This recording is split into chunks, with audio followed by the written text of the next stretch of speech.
बाथौ फोरबोनि खोब गुवारै बुंनो हायाबाबो जोंनि जिहेथु जातिनि जोंहा बे धोरोमजों लोब्बा दङ।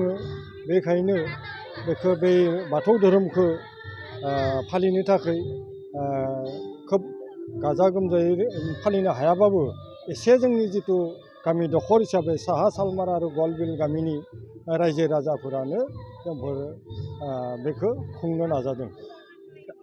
सानबेसेनि हाबाफारि? बेयाव सानथामनि हाबाफारि लानाय जादों। मैया गथ'फोरनि गेलेनाय थांबाय।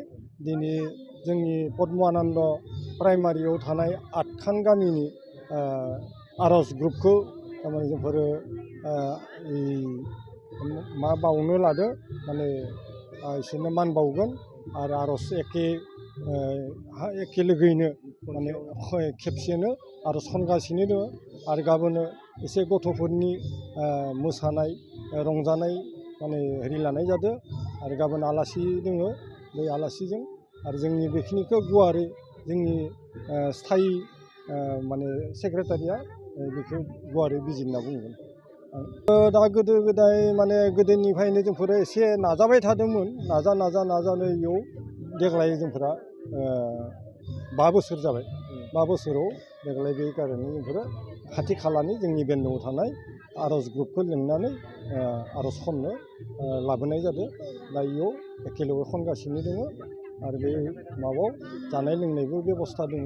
आरो बेखौ जोंफोरनि धोरोमखौ दावगाहोनो कारणे बा जोंफोर एसे गालाय गुजाय जानायखाय थेर बेथेर जानायखाय माने गोसोफोरा माने ज' जाथों होननानैनो बेखौ नाजानाय जादों। बे खेबब्रै जालांनायनिसाय बे खेबसेखौ आं बांसिन गोजोननाय मोन्दों।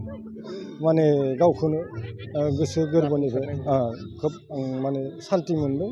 आरो बे जाफुंनायाव रायजो राजानि जिथु हेफाजाब खस्थ' दुखु बेखौ नागारनाबाबो न' बां गारनाबाबो बेयावनो एखे खामानि मावनायाव नाजाबाय थादों।